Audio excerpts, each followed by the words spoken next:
दिल्ली महिला आयोग की अध्यक्षता स्वाति मालीवाल ने आज दिल्ली समाचार के संवाददाता प्रिंस जायसवाल से एक खास बातचीत की। नमस्कार, मैं प्रिंस जायसवाल और आप देख रहे हैं दिल्ली समाचार। इस वक्त हमारे साथ दिल्ली महिला आयोग की अध्यक्षता स्वाति मालीवाल जी हैं और बात करेंगे ये रेप पीड़ित का मामला में जो लगातार HIV टेस्ट को लेके जो है ये नोटिस देने दिल्ली पुलिस को और स्वास्थ्य विभाग को। हमारे साथ बात करने के लिए स्वाति मालीवाल जी। मैम, किस तरीके से इस चीज को देखते हैं? लगातार एक नया पैगाम है। देखिए, एक 8 साल की बच्ची है दिल्ली में जिसके साथ बलात्कार हुआ। बहुत बुरी तरीके से बलात्कार करा गया। उसके चेहरे पे, पूरे शरीर पे बहुत तरीके की चोटें हैं, काटा गया। और उसके बाद पता चला कि क्योंकि वो रेपिस्ट HIV पॉजिटिव था तो लड़की भी HIV पॉजिटिव हो गई। उसके बाद दिल्ली महिला आयोग ने नोटिस इशू करे सारे दिल्ली के अस्पतालों में और साथ में दिल्ली पुलिस को, क्योंकि हम ये जानना चाहते थे कि क्या सभी अस्पतालों में जो लड़कियां हैं, जो रेप पीड़िताएं हैं, क्या उनका HIV टेस्ट हो पा रहा है?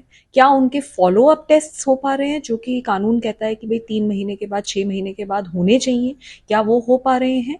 क्या जो दिल्ली पुलिस जो आरोपी होते हैं उनका जो HIV टेस्ट करती है, अगर वो HIV टेस्ट पॉजिटिव पाया जाता है तो क्या वो डेटा अस्पतालों के साथ शेयर किया जाता है, जिससे कि वो पीड़िताएं जो कि हाई रिस्क पे हैं उनको आइडेंटिफाई किया जाए, उनको दवाइयां दी जा सके, उनको उनका बचाव करा जा सके?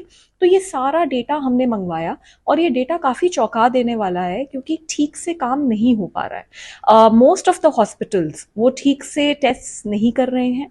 वो फॉलो अप टेस्ट अगर कर भी रहे हैं तो उसका कोई डेटा तक मेंटेन नहीं है। वहीं स्वाति मालीवाल का कहना था कि जितने भी दिल्ली के अंदर छोटे छोटे बच्चों का रेप किया जाता है, क्या उनका HIV टेस्ट नहीं किया जाता? जिस पर आज हमने एक मुहिम छेड़ी है, हर रेप पीड़िता का HIV टेस्ट और उसका हर तरीके से ध्यान रखना। यह स्वाति मालीवाल ने दिल्ली पुलिस से कहा है। वहीं स्वाति मालीवाल का कहना यह भी है कि अब तक क्या कोई रेप पीड़िता का HIV टेस्ट का रिकॉर्ड दिल्ली हॉस्पिटलों के अंदर जमा है, जिस पर स्वाति मालीवाल ने कहा कि हमने नोटिस जारी कर तलब किया है और स्वास्थ्य विभाग और दिल्ली पुलिस के आला अधिकारियों को ये बताया है। साथ में दिल्ली पुलिस ने हमें बताया कि उन्होंने 2 जगहों पे, तो 2 अस्पतालों में तो उन्होंने डेटा दिया है जो अक्यूज्ड है उसके HIV स्टेटस का, बट बाकी कहीं पे भी उन्होंने अभी तक डेटा नहीं दिया है। वो डेटा दे नहीं रहे हैं HIV status of the accused, जो कि उनका खुद का स्टैंडिंग ऑर्डर है और कहता है कि देना चाहिए। इसी तरीके से PEP जो दवा होती है, जो कि बचाव की दवा होती है, तो वो उसका कोई डेटा मेंटेन नहीं है हॉस्पिटल्स में कि क्या PEP दिया जा रहा है, किसको दिया जा रहा है, कैसे दिया जा रहा है, उसकी पूरी प्रक्रिया होती है, तो वो फॉलो नहीं हो रही। So it's a very grim situation और काफ़ी बेकार स्थिति है। इसको लेके हमने एक रिकमेंडेशन दी है, सुझाव दिया है दिल्ली सरकार को भी और दिल्ली पुलिस को भी, और उनसे एक एक्शन टेकन रिपोर्ट मांगी है, क्योंकि इसमें काफ़ी प्रक्रिया बदलनी पड़ेगी, पूरा का पूरा एक प्रोसेस चेंज करना पड़ेगा। नहीं तो ये तो बहुत ही गलत है, क्योंकि एक लड़की के साथ रेप हो गया और उसके बाद वो HIV पॉजिटिव भी हो जाती है और उसको पता भी नहीं चलता। So this is really wrong and the Delhi commission for women is working on it. Ma'am, जो HIV रिपोर्ट्स जो आपने मांगे हैं, तो कितने जो है आपके पास से आंकड़े आ चुके हैं और कितने पॉजिटिव मामले आपके सामने हैं?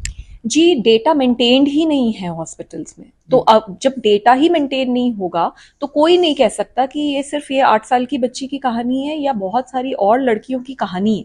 तो मुझे लगता है कि सबसे बड़ा काम ये है कि सारा का सारा डेटा ठीक से मेंटेन हो हॉस्पिटल्स में, और डेटा तो छोड़िए, टेस्ट होने शुरू हो। तो मकसद ये है कि सारी लड़कियों का जो रेप सर्वाइवर्स हैं उनका एक HIV टेस्ट होना चाहिए। आपको बता दें कि दिल्ली महिला आयोग की अध्यक्षता स्वाति मालीवाल ने कहा कि दिल्ली के अंदर छोटे छोटे बच्चों के साथ जो रेप की घटनाएं हो रही है, क्या इसमें HIV टेस्ट किया जाता है? जिस पर दिल्ली महिला आयोग ने नोटिस जारी कर दिल्ली पुलिस और स्वास्थ्य विभाग को दिल्ली महिला आयोग के द्वारा बुलाया गया है। HIV पॉजिटिव पाया जाता है तो ये बात उस लड़की तक पहुंचनी जरूरी है, क्योंकि उसको दवाइयां खाने की जरूरत है। तो ये एक पूरी प्रक्रिया, एक सिस्टम बनाने की जरूरत है, जिसके ऊपर दिल्ली महिला आयोग काम कर रहा है। एक डिटेल्ड रिपोर्ट दी गई है सरकार को और मैं एक्सपेक्ट करती हूँ कि जल्द से जल्द इसके ऊपर कार्यवाही हो। छोटा सवाल और कि स्वास्थ्य विभाग में और दिल्ली पुलिस में कौन कौन से अधिकारियों को आपने तलब किया? स्वास्थ्य विभाग के सेक्रेटरी को नोटिस भेजा गया है, एक रिकमेंडेशन भेजी गई है, और साथ में ही दिल्ली पुलिस के भी कोई आला अधिकारी को ही ये हमने रिकमेंडेशन भेजी है। आप सुने थे दिल्ली महिला आयोग की स्वाति मालीवाल को, जिसने बताया कि लगातार HIV जो रिपोर्ट्स हैं वो यहाँ पे दिल्ली महिला आयोग के अंदर सबमिट करे दिल्ली पुलिस और स्वास्थ्य विभाग को। कैमरा पर्सन आके चौधरी के साथ मैं प्रिंस जायसवाल, दिल्ली समाचार।